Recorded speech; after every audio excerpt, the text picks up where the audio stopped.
Hello, আমি এসে গেছি নতুন ব্লগ নিয়ে। তা আজকে কলকাতার একটা অতি প্রাচীন জৈন টেম্পল, যা পরেশনাথ, দ্বিতীয় পরেশনাথ হিসাবেই সকলের কাছে পরিচিত, সেখানে যাব। দেখতে থাকুন পুরো ভিডিও। আর যারা এখনও আমার চ্যানেলটি সাবস্ক্রাইব করেননি, ঝট করে সাবস্ক্রাইব করে দিন, পাশের বেল আইকনে ক্লিক করতে ভুল করবেন না। আর হ্যাঁ, পুরো ভিডিওটা দেখবেন। চলুন। ট্রেনে করে হাওড়া স্টেশনে আসার পর আমি বাস ধরার উদ্দেশ্যে রওনা দিলাম বাস স্ট্যান্ডের দিকে।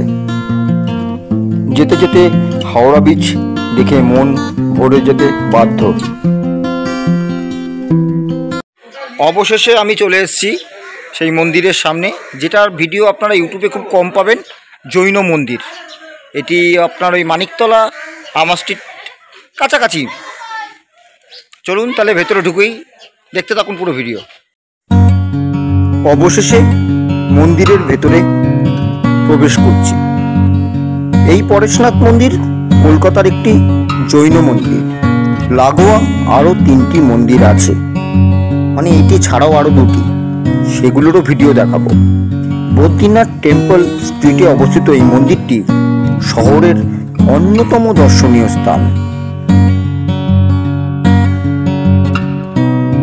1867 সালে শেঠ বদ্রীদাস নামে জনৈক মারোয়ারি শ্রীমল জৈন এই মন্দিরটি নির্মাণ করেন। মন্দির চত্বরে মোট 4টি মন্দির রয়েছে। ঢোকার সময় থেকে মন্দির যত পর্যবেক্ষণ করবেন আপনারা অবাক হয়ে যাবেন, এত সুন্দর পাথরের কারুকার্য ও ঘষা কাচের ব্যবহারে।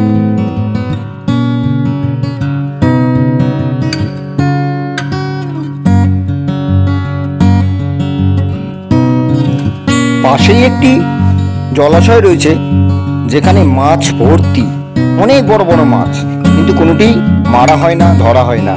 লোকেরা বাইরে থেকে এসে খাবার দেয়, মাছেরা খায়।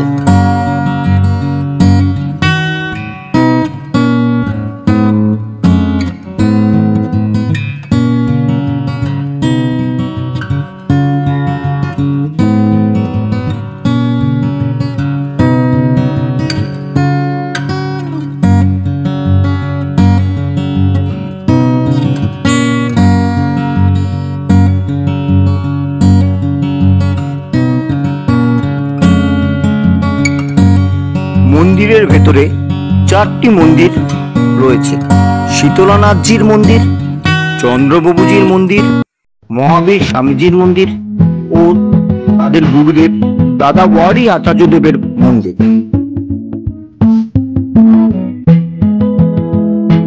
ধীরে ধীরে এবার মেন মন্দিরের দিকে।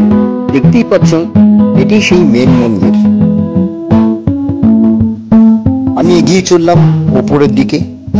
ভেতরের ছবি তোলা বারণ, তাই দেখাতে পারলাম না আপনাদের, কিন্তু বাইরের এত সুন্দর কারুকার্য পাথর ও কাচের দ্বারা, যা দেখলে আপনাদের মন ভারাক্রান্ত হয়ে উঠতে বাধ্য।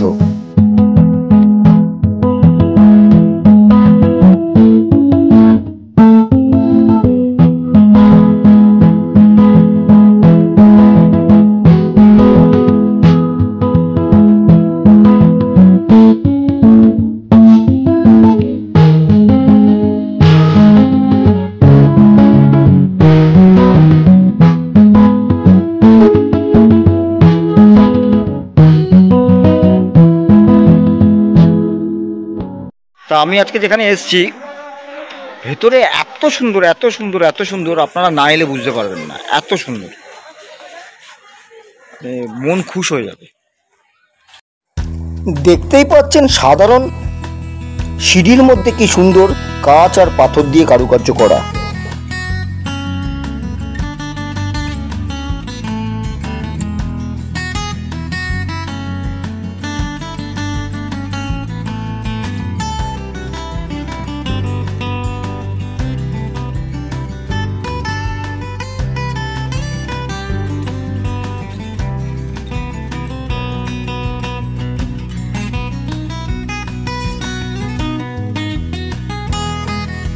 বড় কথা, এখানে সবসময় খোলা পাবেন না, মাঝে মাঝে খোলে। পুরোটা জৈনদের টেম্পল। আর আপনার সবচেয়ে বড় বিষয়, এখানে ঢুকতে কোনো প্রবেশ মূল্য লাগে না। মানে এতটাই ভালো জায়গা, বিনা খরচায় আপনার এলে মন খুশ হতে বাধ্য। চলে এলাম আমি এবার তার লাগোয়া আরেকটি জৈন টেম্পেলে। বলেইছিলাম পরপর দুখানা আছে, এটিও অপরূপ সৌন্দর্যের শোভিত। গেটখানা দেখেছেন, যেন মন জুড়িয়ে যেতে বাধ্য।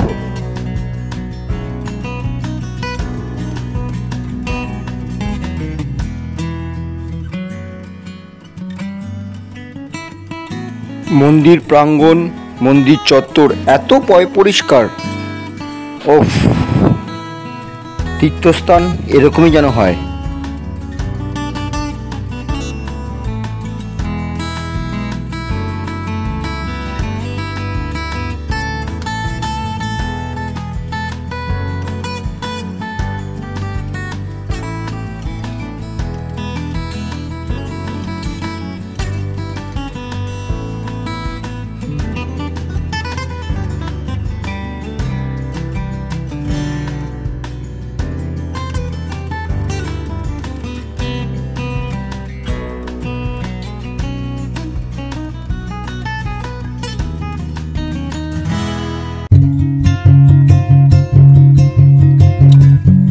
আরেকটা জিনিস খুব ভালো করে লক্ষ্য করলাম, প্রতিটি মন্দিরের ভেতর জলাশয় আছে এবং সেখানে মাছ ভর্তি ভর্তি, মানে একদম ভর্তি।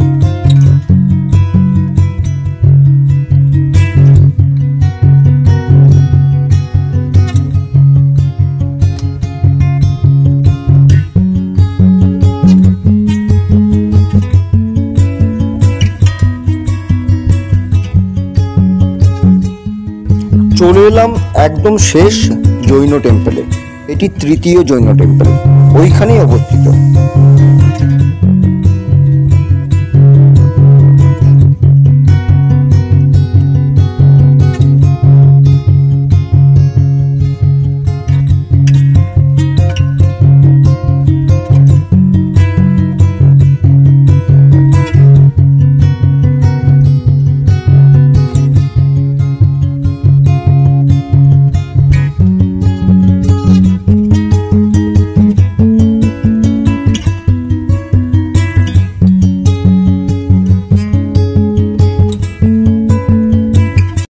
আজকের মতন তাহলে ব্লগ এখানেই শেষ করছি। দেখালাম আপনাদেরকে কলকাতার 3টি নামকরা জৈন মন্দির, যা অনেকেরই অজানা।